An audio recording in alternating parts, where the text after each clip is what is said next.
এই শহুরে প্রেমটার একটা জেদ আছে। এই শহুরে প্রেমটা কখন যে ইটের দেওয়ালের ছাদ উপেক্ষা করে কৃষ্ণচূড়ার ছায়া খুঁজতে যায়, হিসেবটা বড় কঠিন।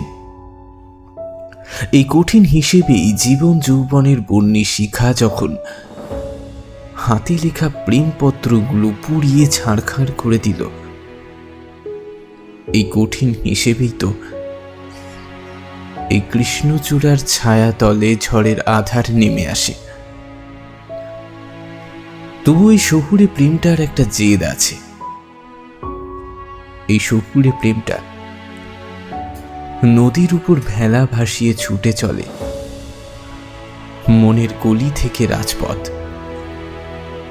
শুরু হচ্ছে গল্পের কথা লিপির কিছু নিজস্ব এক্সক্লুসিভ গল্পের এটি ৮ম অধ্যায়, মনের গলি থেকে রাজপথ, ভালোবাসার এক অনন্য কাহিনী।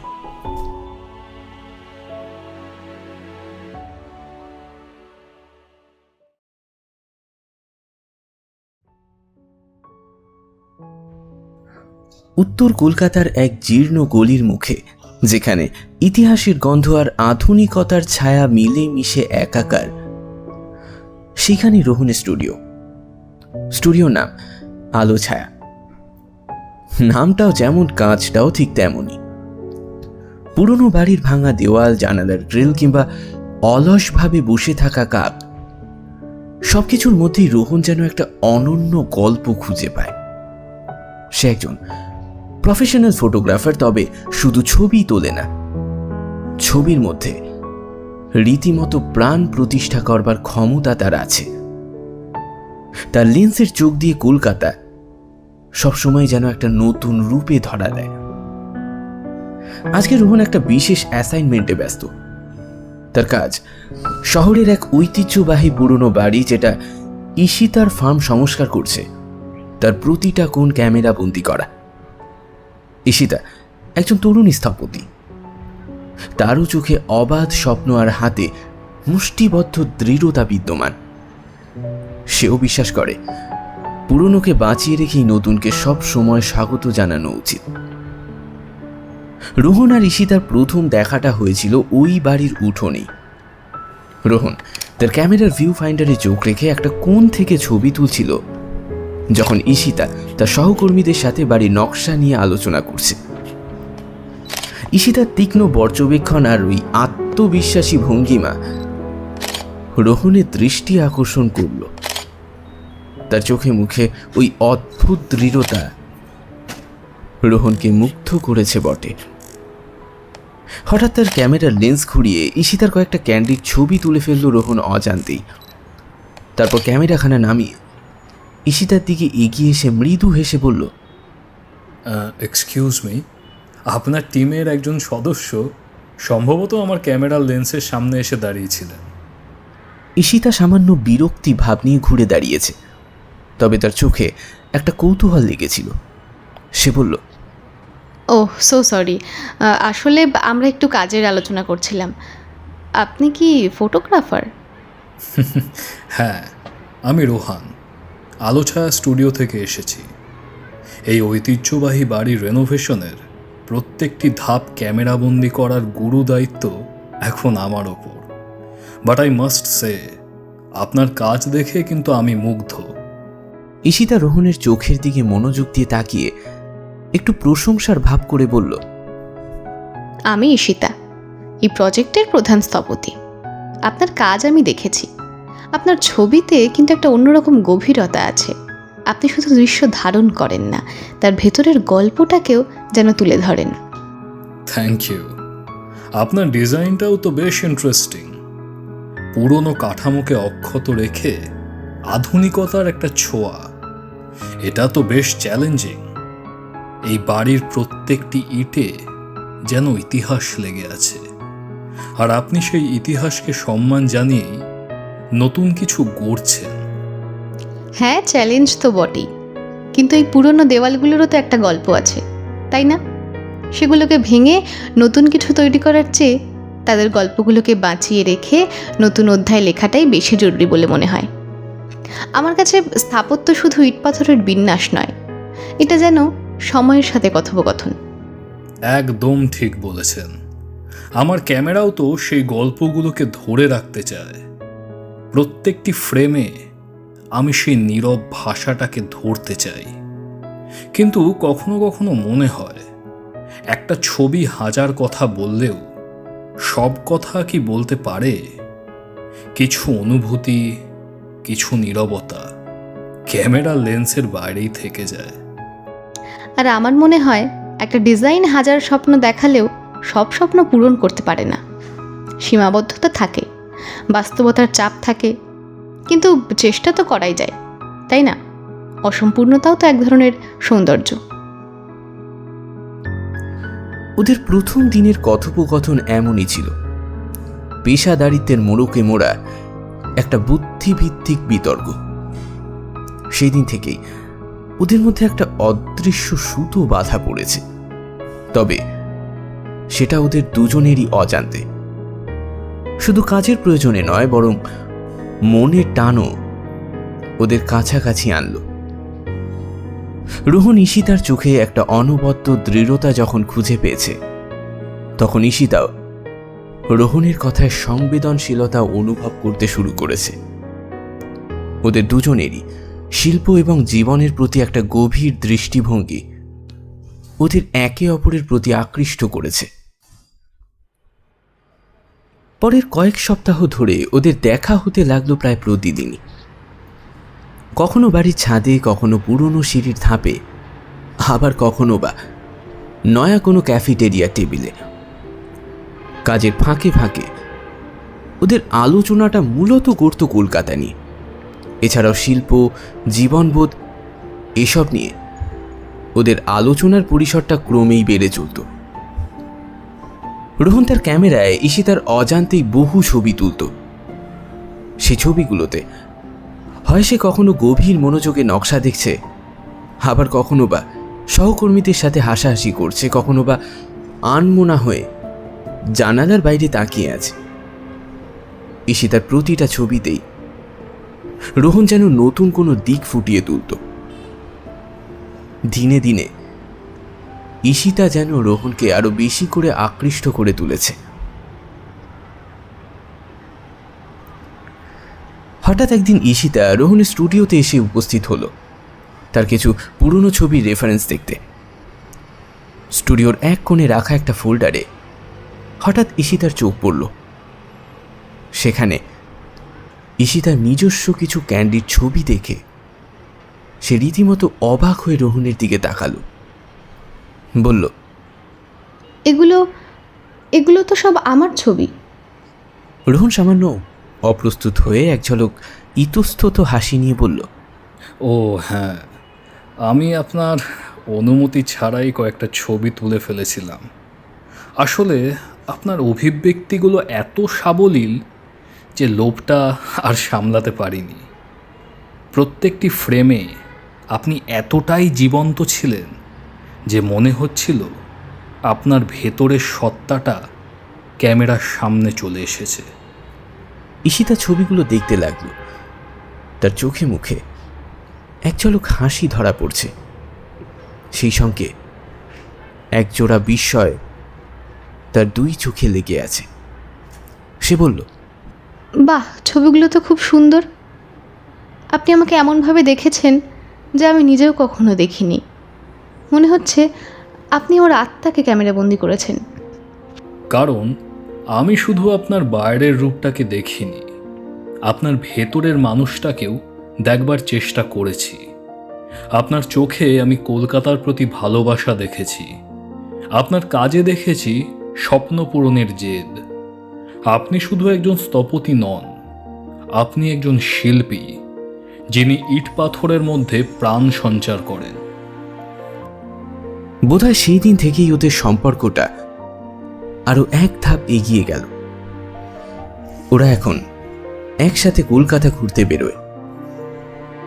রোহন ঈশিতাকে নিয়ে উত্তর কলকাতার অলিতে গলিতে যেত, যেখানে কলকাতার বুকের প্রতিটা ইটে পুরনো দিনের গন্ধ লেগে আছে।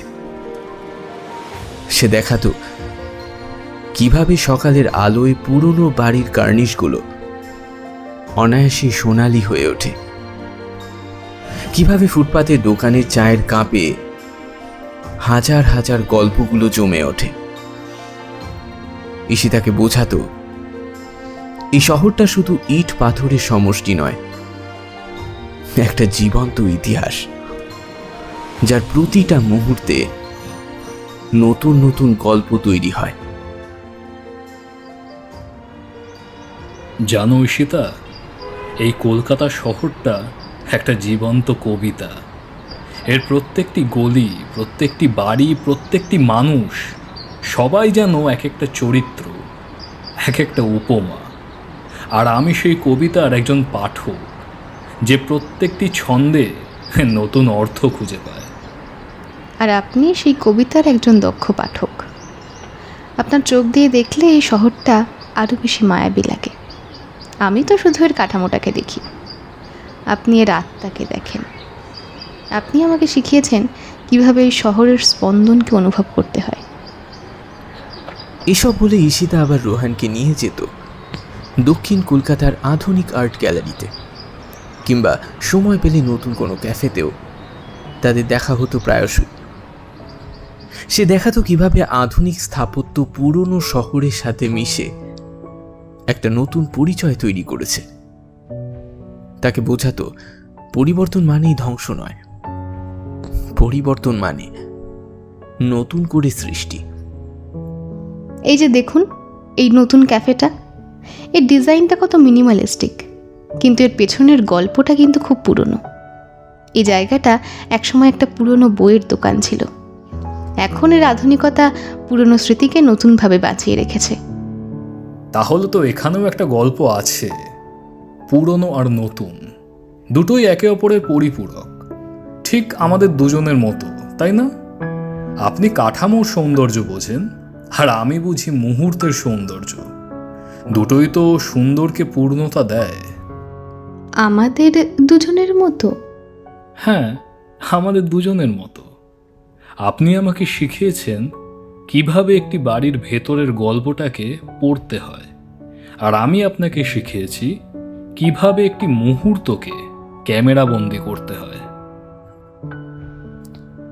সময়ের সাথে সাথে ওদের কথোপকথনগুলো ক্রমশ গভীর হয়েছে।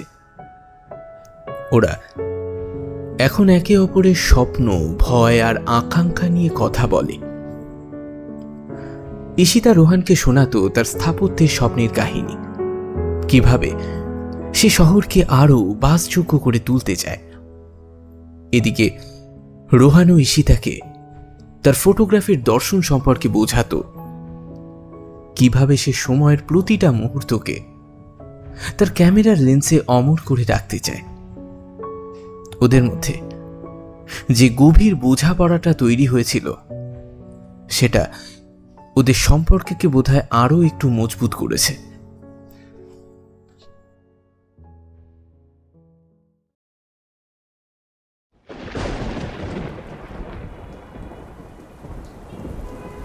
একদিন বর্ষার সন্ধ্যায় প্রিন্সেপ ঘাটের কাছে একটা পুরনো ক্যাফেতে বসে ওরা কফি খাচ্ছিল। বাইরে তখন মুষলধারায় বৃষ্টি পড়ছে। এদিকে হুগলি নদীর উপর দিয়ে একটা ভেজা বাতাস বয়ে চলেছে। ক্যাফেটেরিয়ার ভিতর উষ্ণ আলো আর বাইরের এই ক্রমবর্ধমান বৃষ্টির শব্দ একটা অদ্ভুত রোম্যান্টিক পরিবেশ তৈরি করেছিল। ঈশিতা জানালার বাইরে তাকিয়ে মৃদু কণ্ঠে বলল, বৃষ্টির শব্দটা শুনছেন? মনে হচ্ছে না যেন প্রকৃতি তার নিজের ভাষায় কোনো গল্প বলছে? রোহান ঈশিতার দিকে তাকালো। তার হাতটা রোহান আলতো করে ধরে বলল, হ্যাঁ, আর সেই গল্পে আমাদের দুজনেরও একটা নতুন অধ্যায় লেখা হচ্ছে। এই যে বৃষ্টি, নদী, শহর, সবাই যেন আমাদের ভালোবাসার সাক্ষী। রোহন, বলুন। আমার মনে হয় আমি আপনার সাথে থাকতে চাই। এই শহরের গল্পগুলো আপনার চোখ দিয়ে দেখতে চাই, আর আমার স্বপ্নগুলো আপনার সাথে ভাগ করে নিতে চাই। আমি আমি আপনাকে ছাড়া আর কিছুই ভাবতে পারছি না। আমিও তাই চাই ঈশিতা। আপনার সাথে এই পথ চলাটা আমার কাছে এক নতুন আবিষ্কারের মতো। আমি আপনাকে ভালোবাসি। আমার জীবন আপনার আগমনে পূর্ণতা পেয়েছে। ঈশিতা চোখ বন্ধ করে রইল। তার মুখে একটা স্বর্গীয় হাসি ফুটে উঠেছে। আমিও আপনাকে ভালোবেসে ফেলেছি রোহন। অকপট স্বীকারোক্তি। ঠিক সেই মুহূর্তে হুগলি নদীর বাতাস যেন ওদের ভালোবাসার সাক্ষী হয়ে বয়ে চলেছে। ওদের অকথিত অনুভূতিগুলো সেদিন যেন নতুন কোনো ভাষা পেয়েছিল। বৃষ্টির শব্দের আড়ালে একটা নতুন সম্পর্কের সূচনাই বলা যেতে পারে। ওরা একে অপরের বাহু ডোরে বাঁধা পড়েছে, যেন এই মুহূর্তটা চিরকালের জন্য থেমে যেতে চায়। ওদের সম্পর্ক যখন নতুন দিগন্তে পা রাখছে, ঠিক তখনই এক অপ্রত্যাশিত ঝড় ওদের জীবনে নেমে এলো।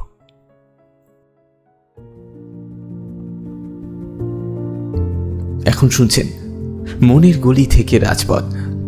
গল্পের এই অংশ অবধি যদি পৌঁছে গিয়ে থাকেন, গল্পটিকে একটি লাইক করতে ভুলবেন না।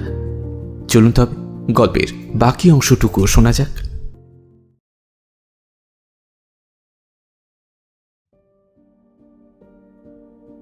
ঈশিতার ফার্ম থেকে তাকে মুম্বাইয়ের একটি বড় প্রজেক্টের দায়িত্ব দেওয়া হয়েছে। এটি তার ক্যারিয়ারের জন্য বিশাল একটা সুযোগ, তবে এর মানও আরও একটা দাঁড়ায়। রোহানকে ছেড়ে তাকে কয়েক বছরের জন্য মুম্বাই যেতে হবে। ঈশিতা রোহানকে খবরটা দিতে গিয়ে তার গলা যেন ভারী হয়ে আসলো। রোহন, আমাকে কাজের জন্য বাইরে যেতে হবে। ফার্ম আমাকে মুম্বাইয়ের একটা প্রজেক্টের জন্য পাঠাচ্ছে। এটা এটা আমার স্বপ্নের প্রজেক্ট। মুম্বাই? কতদিনের জন্য? কমপক্ষে 2 বছর। এটা আমার জন্য একটা বিশাল সুযোগ রোহন, আমার স্বপ্নের প্রজেক্ট। আমি আমি এটা হাতছাড়া করতে চাই না। আমি জানি ঈশিতা, আমি তোমার স্বপ্নকে সম্মান করি, কিন্তু আমাদের কি হবে? এই দূরত্ব কি আমাদের সম্পর্ককে দুর্বল করে দেবে না? আমি জানি না রোহন, আমার খুব ভয় করছে। তোমাকে ছেড়ে থাকতে পারা আমার পক্ষে অসম্ভব। আমি কল্পনাও করতে পারছি না আমি কিভাবে তোমাকে ছেড়ে থাকবো। আমিও পারবো না ঈশিতা, কিন্তু আমি চাই না আমার জন্য তোমার স্বপ্নগুলো অসম্পূর্ণ থেকে যাক। আমরা কি এর একটা সমাধান খুঁজে বের করতে পারি না? আমরা কি এই দূরত্বকে জয় করতে পারবো না? সত্যিই ভালোবাসা যেন একটা কঠিন পরীক্ষার মুখে ওদেরকে ফেলেছে। একটা দীর্ঘ কথোপকথনে কেমন যেন একে অপরের ভয়, একটা অনিশ্চয়তা ধরা পড়ছে। একই সঙ্গে ওদের সেই ভবিষ্যৎ সুপরিকল্পনা সময়ের সাথে সাথে বিলীন হতে লাগলো। তবে রোহান ঈশিতাকে বোঝালো যে দূরত্ব ভালোবাসাকে কমাতে পারে না, সেটা সময়ের সাথে সাথে আরো শক্তিশালী হবে। রোহান ঈশিতাকে আরো বোঝালো যে সত্যিকারের ভালোবাসা আদৌ কি ভৌগোলিক সীমানা মানে। ঈশিতা, ভালোবাসা মানে কি শুধুই কাছে থাকা? না, তা নয়। ভালোবাসা মানে একে অপরের স্বপ্নকে সম্মান করা, একে অপরের পাশে থাকা। সে যত দূরত্বেই থাকুক না কেন, আমি তোমার জন্য অপেক্ষা করব। আমি জানি তুমি ফিরে আসবেই। আমাদের ভালোবাসা এতটাই শক্তিশালী যে কোনো দূরত্বই তাকে ভাঙতে পারবে না। কিন্তু তুমি কি পারবে? আমি চলে গেলে তোমার এই কলকাতা, তোমার এই আলো ছায়া স্টুডিও, সব কিছুর মধ্যে তুমি আমাকে খুঁজবে না? তুমি কি একা অনুভব করবে না?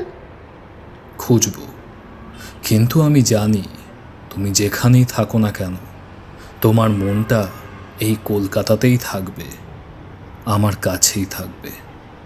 আর আমি তোমার জন্য নতুন নতুন গল্প তৈরি করে রাখব, যা তুমি ফিরে এসে আমার লেন্সের চোখ দিয়ে দেখবে। আমি তোমার অনুপস্থিতিতেও তোমাকেই আমার কাজের অনুপ্রেরণা হিসেবে দেখব। ঈশিতা রোহানকে জড়িয়ে ধরল। তার চোখ ছলো ছলো কৃতজ্ঞতায় ভরে উঠেছে। তুমি আমার শক্তি, রোহন। আমি তোমাকে ছাড়া এই সিদ্ধান্ত নিতে পারতাম না। তুমি আমাকে সাহস দিয়েছো। আর তুমি আমার অনুপ্রেরণা, ঈশিতা। যাও, তোমার স্বপ্ন পূরণ করো। আমি তোমার জন্য এখানেই অপেক্ষা করব, আমাদের ভালোবাসার এই শহরে। আমি জানি তুমি সফল হবেই এবং ফিরে আসবেই।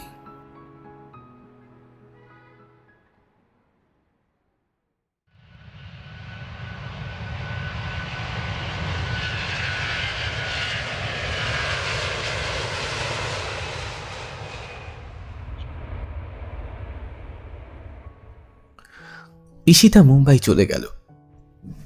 ওদের মধ্যে যে দূরত্বের সম্পর্কটা এখন তৈরি হলো, সেটা প্রতিদিনকার ভিডিও কল আর মেসেজের মধ্যে বন্দী। কেবল ছুটির দিনগুলোতে ঈশিতার কলকাতায় ফিরে আসাটা রোহানের কাছে তার দীর্ঘ অপেক্ষার অব্যাহতি পাওয়ার একমাত্র উপায়। রোহান তার ফটোগ্রাফিতে আরো বেশি করে মনোযোগী হলো এই সময়টায়। ঈশিতার অনুপস্থিতিতে সে নিজেকে আরো বেশি করে সৃজনশীল করে তুলল। কলকাতায় দাঁড়িয়ে এমন এমন ছবি তুলত যা ঈশিতার স্থাপত্যের স্বপ্নকে আরো বেশি করে ফুটিয়ে তুলছে। সে জানত প্রতিটা ফ্রেমে সে ঈশিতাকেই খুঁজছে। ওদের ভালোবাসার গল্প কি সে ফ্রেমবন্দি করছে প্রতিটা মুহূর্তে।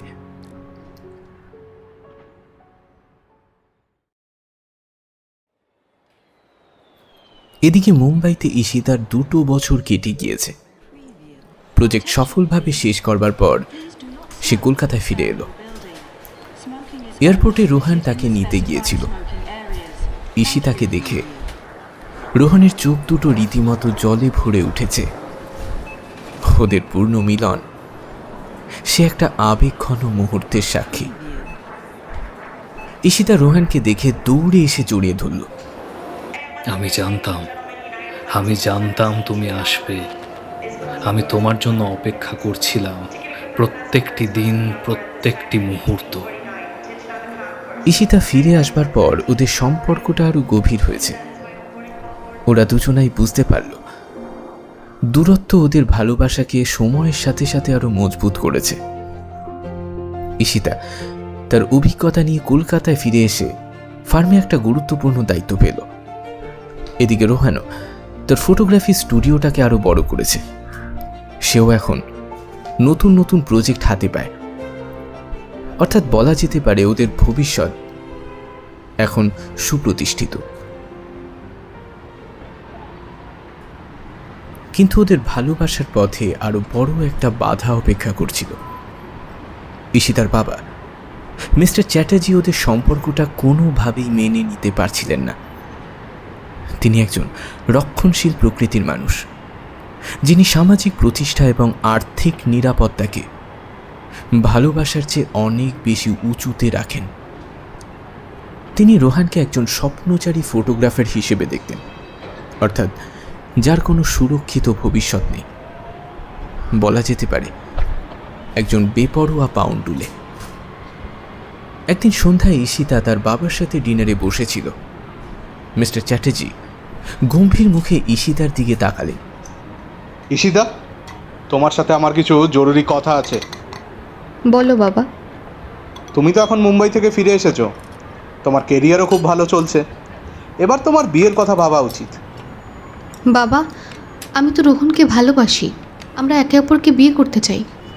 রোহন সেই ফটোগ্রাফার? ঈশিতা, তুমি কি পাগল হয়ে গেছো? তার ভবিষ্যৎ কি? সে তোমাকে কি দেবে? আমি চাই তুমি এমন কাউকে বিয়ে করো যে প্রতিষ্ঠিত, যার একটা সম্মানজনক পেশা আছে, যে তোমাকে সামাজিক নিরাপত্তা দিতে পারবে। রোহন খুবই ট্যালেন্টেড, ও নিজের চেষ্টায় অনেক কিছু করবে। আর ভালোবাসা কি শুধু প্রতিষ্ঠা থেকে হয়? আমি রোহনের সাথেই সুখী থাকবো। ভালোবাসা দিয়ে পেট ভরে না ঈশিতা। আমি তোমার জন্য একটা সম্বন্ধ দেখেছি। ছেলেটি বিদেশে থাকে, প্রতিষ্ঠিত ইঞ্জিনিয়ার, নাম অনির্বাণ। আগামী সপ্তাহে তারা তোমাকে দেখতে আসবে। আমি তাদের কথা দিয়ে দিয়েছি। তুমি এটা কি বলছো বাবা? তুমি আমার সাথে কোনো রকম আলোচনা না করেই এমন একটা সিদ্ধান্ত নিয়ে নিলে? আমি রোহনকে ভালোবাসি, আমার পক্ষে অনির্বাণকে বিয়ে করা সম্ভব নয়। ওইসব ভালোবাসার কথা ভুলে যাও। আমি তোমার ভালো চাই। আমি যা ভালো মনে করেছি তাই করেছি। এটাই তোমার জন্য সঠিক সিদ্ধান্ত। অনির্বাণ তোমার উপযুক্ত, তার পরিবারও যথেষ্ট ভালো। তুমি সুখী হবে। তুমি আমার সুখের কথা বলছো? আমাকে জোর করে এমন একজনের সাথে বিয়ে দিচ্ছ যাকে আমি চিনিও না। এটা আমার প্রতি অন্যায় বাবা। এটা তোমার ভবিষ্যতের জন্য। তুমি এখন বুঝতে পারছো না, কিন্তু পরে বুঝবে। আর জেনে রেখো, আমার সিদ্ধান্তই কিন্তু চূড়ান্ত। ঈশিতা হতাশ হয়ে ঘর ছেড়ে বেরিয়ে গেল, হয়তো কিছুটা অভিমানী। তার মনখানা ভেঙে চুরমার হয়ে গিয়েছে। সে জানতো না কিভাবে এই পরিস্থিতিকে সামাল দেবে। তার বাবা এতটাই অনমনীয় ছিলেন, তাকে বোঝানো প্রায় অসম্ভব। ঈশিতা রোহানের কাছে এসে সবটা জানাল। রোহান প্রথমে স্তম্ভিত হয়েছে, তারপর তার চোখে একটা দৃঢ় সংকল্প ফুটে উঠল। কি বলছো ঈশিতা? তোমার বাবা এমনটা করতে পারেন না। আমি মিস্টার চ্যাটার্জির সঙ্গে কথা বলবো, তাকে বোঝানোর চেষ্টা করব। তিনি নিশ্চয়ই আমাদের ভালোবাসার গভীরতাটা বুঝতে পারবেন। কোনো লাভ হবে না রোহন, বাবা খুব জেদি। তিনি একবার যা সিদ্ধান্ত নেন তা থেকে নড়েন না। তিনি তোমাকে কোনোভাবেই মেনে নেবেন না। কিন্তু আমি চেষ্টা না করে হার মানতে পারবো না। আমি তোমাকে হারাতে পারবো না। আমি কালই তোমার বাবার সঙ্গে দেখা করব।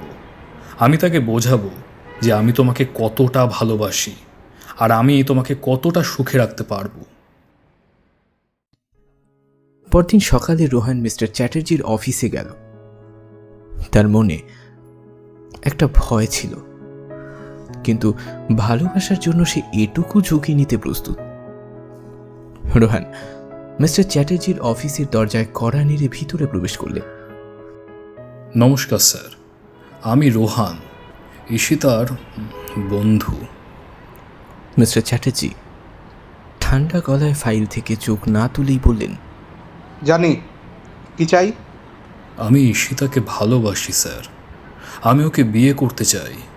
আমি জানি আপনি আমাকে হয়তো অতটা পছন্দ করেন না, কিন্তু আমি আপনাকে বোঝাতে এসেছি যে আমি ঈশিতাকে কতটা ভালোবাসি। তুমি একজন ফটোগ্রাফার আমার মেয়েকে বিয়ে করবে? কি দিতে পারবে ওকে? একটা ক্যামেরা আর কিছু স্বপ্ন? তোমার কি এমন কোনো পেশা আছে যা আমার মেয়ের সামাজিক অবস্থানের সঙ্গে মানানসই? আমার মেয়ে সুখে থাকবে কি করে? তুমি কি তাকে একটি সুরক্ষিত জীবন দিতে পারবে? হ্যাঁ স্যার, আমি হয়তো এখনও আপনার চোখে প্রতিষ্ঠিত নই, কিন্তু আমি কঠোর পরিশ্রম করি।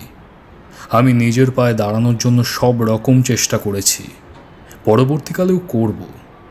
আমি ঈশিতাকে সব সুখ দিতে পারবো। ওকে আমি খুব ভালোবাসি। ভালোবাসা? ভালোবাসা দিয়ে কি সংসার চলে?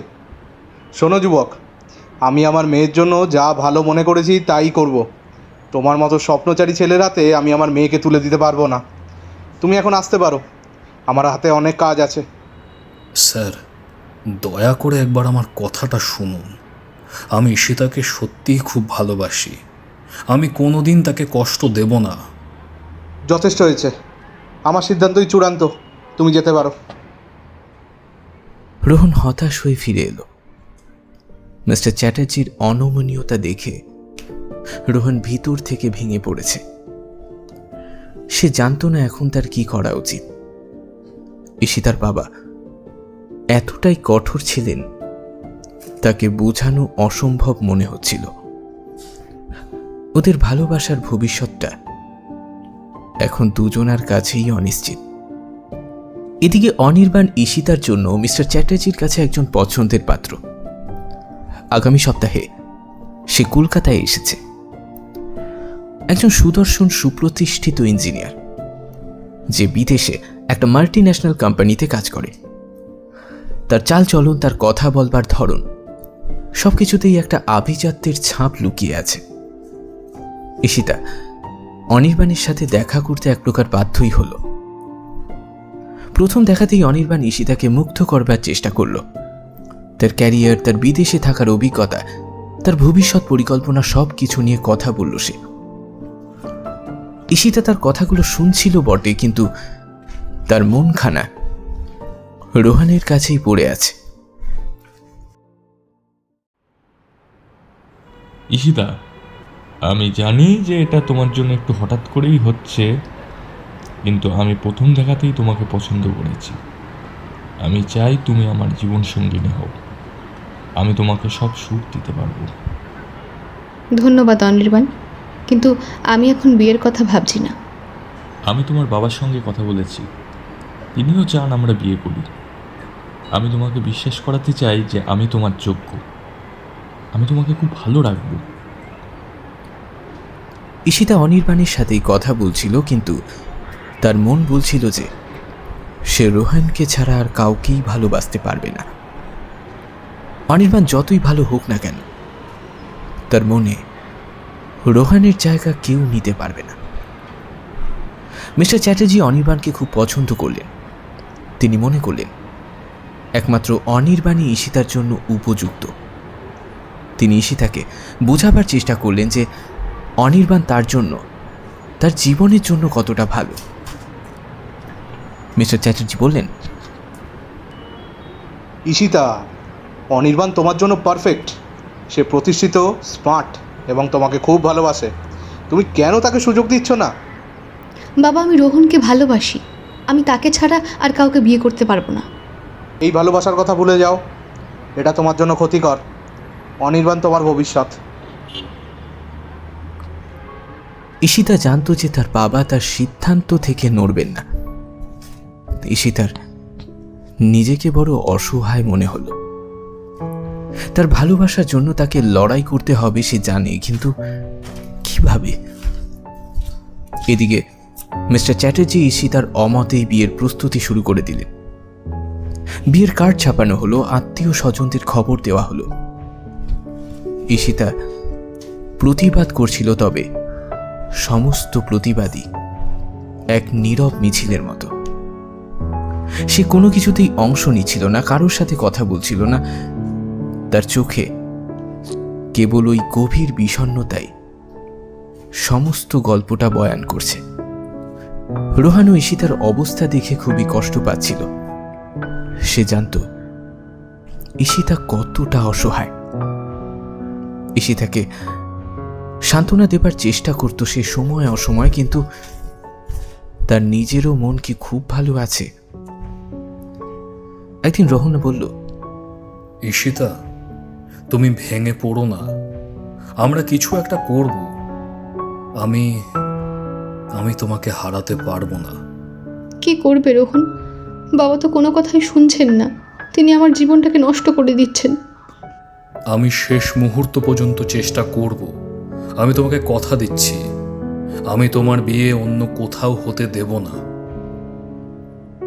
এদিকে বিয়ের দিন যতই এগিয়ে আসছিল, ঈশিতার মন ততই ভারাক্রান্ত হয়ে উঠছে। সে জানত জীবনটা এক প্রকার ভুল পথে যাচ্ছে।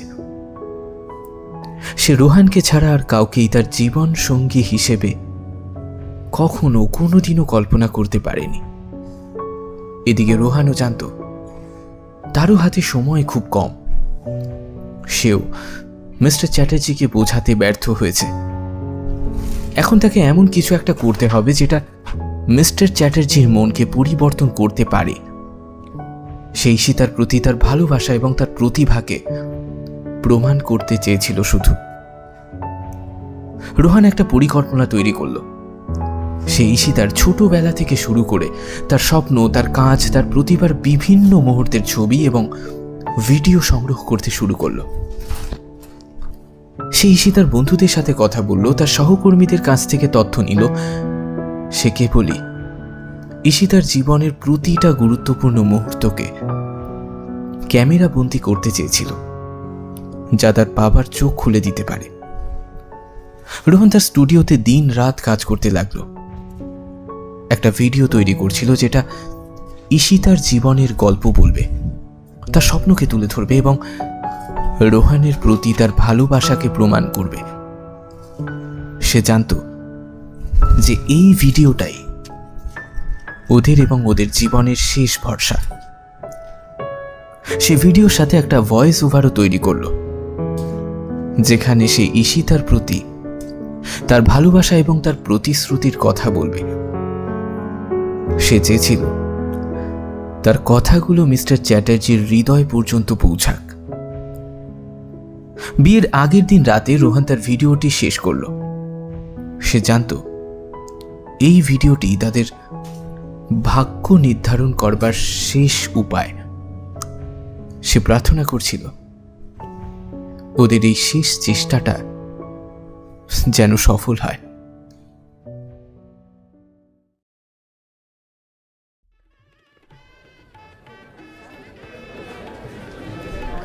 বিয়ের দিনটা একটা মিশ্র অনুভূতির দিন ছিল। ঈশিতার বাড়িতে উৎসবের আমেজ, কিন্তু ঈশিতারই মনে একটা গভীর বিষণ্ণতা। সে বধূ বেশে বসেছিল, এদিকে তার চোখে জল। তার মনে বারবার রোহানের কথা ঘুরপাক খাচ্ছিল আর ভাবছিল রোহান কি আদৌ আসবে? সে কি তার ভালোবাসাকে বোঝানোর জন্য শেষ চেষ্টাটুকু করবে না? মণ্ডপটি সুন্দরভাবে সাজানো হয়েছিল। ফুল, আলো আর অতিথিদের কোলাহলে বাড়িটি মুখরিত হয়ে আছে। বরযাত্রী এসে গিয়েছে।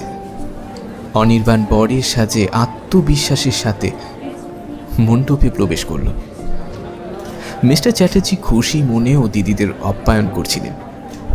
তার মুখে একটা বিজয়ের হাসি লেগে আছে। তিনি মনে মনে ভাবছিলেন অবশেষে তার মেয়ের একটা সুরক্ষিত জীবন সে দিতে পেরেছে। মিস্টার চ্যাটার্জি অতিথিদের উদ্দেশ্যে গর্বিত কণ্ঠে বলল, আজ আমার জীবনের সবচেয়ে আনন্দের দিন। আমার একমাত্র মেয়ে ঈশিতার বিয়ে হচ্ছে। আমি নিশ্চিত অনির্বাণ আমার মেয়েকে পৃথিবীর সমস্ত সুখ এনে দেবে। ঈশিতা মনে মনে তার চোখ দুটো দরজার দিকে রেখে বলল, রোহন, তুমি কোথায়? তুমি কি আসবে না? তুমি কি আমাকে একা ফেলে দিলে? ঠিক এমন সময় মণ্ডপের বড় একটা স্ক্রিনে একটা ভিডিও চলতে শুরু করলো। প্রথমে তো সবাই অবাক হয়ে গেল। মিস্টার চ্যাটার্জি বিরক্ত হয়ে স্ক্রিনের দিকে তাকালেন, ভাবলেন হয়তো কোনো ভুল হয়েছে। কিন্তু ভিডিওটি চলতে লাগলো। ভিডিওটি ছিল রোহানের তৈরি করা। তাতে ঈশিতার ছোটবেলা থেকে শুরু করে তার স্বপ্ন, তার কাজ, তার প্রতিভার বিভিন্ন মুহূর্তের ছবি তুলে ধরা হয়েছে। ঈশিতার আঁকা প্রথম ছবি, তার স্থাপত্যের প্রথম মডেল, মুম্বাইয়ে তার সফল প্রজেক্টের ঝলক, সবকিছুই ওই স্ক্রিনে ফুটে উঠছিল। ভিডিওর প্রতিটা ফ্রেমে ঈশিতার সংগ্রাম, তার আবেগ, তার স্বপ্ন, সবকিছুই রোহান জীবন্ত করতে পেরেছে। ভিডিওর শেষ প্রান্তে রোহানের একটা ভয়েস ওভার শোনা গেল, যেটা মণ্ডপের প্রতিটি কোণে প্রতিধ্বনিত হচ্ছে। ঈশিতা, তুমি শুধু একজন স্থপতি নও, তুমি একজন স্বপ্নদ্রষ্টা। তোমার প্রত্যেকটি ডিজাইন, প্রত্যেকটি পরিকল্পনায় তুমি কলকাতাকে নতুন করে সাজাতে চাও। তুমি শুধু ইট পাথরে বিন্যাস করো না, তুমি প্রতিটি কাঠামোতে প্রাণ সঞ্চার করো। আমি তোমার সেই স্বপ্নকে ভালোবাসি। আমি জানি তুমি আমার পাশে থাকলে আমি যে কোনো বাধাকে জয় করতে পারবো। আমি হয়তো তোমার বাবার চোখে প্রতিষ্ঠিত নই, কিন্তু আমি তোমাকে পৃথিবীর সব সুখ দিতে চাই। আমি তোমাকে ছাড়া বাঁচব না ঈশিতা। তোমার স্বপ্নই আমার স্বপ্ন, তোমার জীবনই আমার জীবন। আমি তোমাকে ছাড়া অসম্পূর্ণ। ভিডিওটি শেষ হবার পর মণ্ডপে পিন ড্রপ সাইলেন্সের পরিস্থিতি। সবাই স্তম্ভিত হয়ে স্ক্রিনের দিকেই তাকিয়েছিল কেবল। মিস্টার চ্যাটার্জি প্রথমে হতবাক হয়ে গিয়েছিলেন, তারপর তার চোখে জল এসে গিয়েছে। তিনি ঈশিতার দিকে তাকালেন। ঈশিতারও দুই চোখ অশ্রুধারায় পরিপূর্ণ, তবে এই জল আনন্দের এবং মুক্তির। মিস্টার চ্যাটার্জি কাঁপা কাঁপা গলায় তার আবেগঘন কণ্ঠে বললেন, ঈশিতা, বাবা, আমি রোহনকে ছাড়া আর কাউকে বিয়ে করতে পারবো না। আমার জীবনটা আমার এবং আমার ভালোবাসার সাথেই আমি থাকতে চাই। মিস্টার চ্যাটার্জি রোহানের দিকে তাকালেন, যে এখনো মণ্ডপের সামনে এসে দাঁড়িয়ে আছে। তার চোখে একটা অদ্ভুত তবে মিশ্র অনুভূতি। সেটা রাগ নাকি বিস্ময়, নাকি অবশেষে এক ধরনের সবকিছু হারিয়ে ফেলবার মুহূর্তে সবকিছু পুনরায় ফিরে পাওয়ার উপলব্ধি। মিস্টার চ্যাটার্জি রোহনের দিকে তাকিয়ে তার অনুশোচনামূলক কণ্ঠে তিনি বললেন, তুমি আমাকে ভুল প্রমাণ করে দিলে। আমি বুঝতে পারিনি তোমার ভালোবাসা এত গভীর। আমি শুধু তোমার পেশাটাই দেখেছিলাম, তোমার ভেতরের মানুষটাকে দেখিনি। স্যার, আমি শুধু ঈশিতাকে ভালোবাসি। আমি তাকে সুখী দেখতে চাই। আমি ভুল করেছিলাম। আমি শুধু তোমার প্রতিষ্ঠা দেখেছিলাম, তোমার মন একবারও দেখিনি। ঈশিতা, তুমি যদি রোহানকে বিয়ে করতে চাও, আমি তোমাদের বিয়েতে রাজি। আমার মেয়ের সুখই আমার কাছে সবচেয়ে বড়। ঈশিতা এবং রোহন একে অপরের দিকে তাকালো। তাদের মুখে হাসি ফুটে উঠেছে। ওদের চোখ এখন আনন্দ অশ্রুতে ভরা। অনির্বাণ, যে এতক্ষণ নীরব দর্শক ছিল, সে বুঝতে পেরেছে যে তার এখানে আর কোনো ভূমিকা নেই। সে নীরবে মণ্ডপ ছেড়ে চলে গেল। মিস্টার চ্যাটার্জি সম্মতিতেই রোহন এবং ঈশিতার বিয়ে হলো ওই একই মণ্ডপে। মিস্টার চ্যাটার্জি হাসি মুখে ওদের পাশে দাঁড়িয়েছিলেন। তার চোখে একটা নতুন উপলব্ধি। তিনি বুঝতে পেরেছিলেন যে সত্যিকারের ভালোবাসা কোনো সামাজিক প্রতিষ্ঠা বা আর্থিক নিরাপত্তার তোয়াক্কা করে না। মিস্টার চ্যাটার্জি রোহানের হাত ধরে স্নেহের চোখে বললেন, রোহান, আজ থেকে তুমি আমার ছেলে। ঈশিতাকে সুখে রেখো। আমি জানি তুমি পারবে। আমি রাখবো স্যার। আমি আপনাকে কথা দিচ্ছি, আপনার ঈশিতা সব সময় সুখী থাকবে। ঈশিতা এবং রোহন একে অপরের দিকে তাকিয়ে নতুন জীবনের স্বপ্ন দেখতে শুরু করেছে। ওদের ভালোবাসা আজকের দিনে দাঁড়িয়ে জয়ী হলো। ওদের পথ চলাটা এত সহজ ছিল না, কিন্তু তারা একে অপরের প্রতি বিশ্বাস এবং ভালোবাসার জোরে সমস্ত বাধা অতিক্রম করতে পেরেছে। বিয়ের পর রোহন এবং ঈশিতা ওদের স্বপ্নের বাড়ি তৈরি করল। ঈশিতা তার স্থাপত্যের জ্ঞান দিয়ে ওই বাড়িটিকে একটা নতুন রূপ দিল, আর রোহন তার ক্যামেরায় সেই বাড়িটির প্রতিটি কোণ, প্রতিটা মুহূর্ত ক্যামেরা বন্দি করল। তাদের বাড়িটি শুধু ইট পাথরের কাঠামো ছিল না, ওদের ভালোবাসার একটা জীবন্ত প্রমাণ ছিল ওই বাড়িটি। রোহন তার ফটোগ্রাফির স্টুডিও আলো ছায়াকে আরো বড় করেছে। তার কাজ এখন শুধু কলকাতাতেই সীমাবদ্ধ নেই, সে দেশের বিভিন্ন প্রান্তে গিয়ে ছবি তুলত, নতুন নতুন গল্প খুঁজে বেড়াতো। ঈশিতা তার ফার্মে একজন সফল স্থপতি হিসেবে কাজ করছিল। তার ডিজাইনগুলো এখন আর শুধু কলকাতাতেই নয়, বরং সারা দেশে প্রশংসিত। এখন ওরা প্রতিদিন সন্ধ্যায় ওদের বাড়ির ছাদে বসে আপামর কলকাতার দিকে তাকিয়ে থাকে।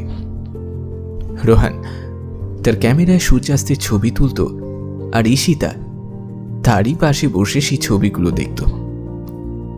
ওদের জীবনটা যেন একটা চলমান কবিতা, যেখানে ভালোবাসা, স্বপ্ন আর শিল্পগুলো মিলেমিশে একাকার হয়ে গিয়েছে। ওদের গল্পটা মনের গলি থেকে রাজপথ পর্যন্ত বিস্তৃত, যে যাত্রায় ভালোবাসার সমস্ত বাধা অতিক্রম করে, সমস্ত প্রতিকূলতাকে জয় করে একটা সঠিক পূর্ণতা দিতে সক্ষম। রোহান এবং ঈশিতা প্রমাণ করেছিল সত্যিকারের ভালোবাসা বোধহয় শুধু হৃদয়ে থাকে না, সেটা জীবনের প্রতিটা ক্ষেত্রে নতুন দিগন্ত উন্মোচন করে থাকে। ওদের ভালোবাসা অনুপ্রেরণার আরেকটা নাম, যেটা সবাইকে শেখাতো স্বপ্ন দেখতে সাহস লাগে, আর সেই স্বপ্নকে সত্যি করতে লাগে অদম্য ইচ্ছে আর বিশ্বাস।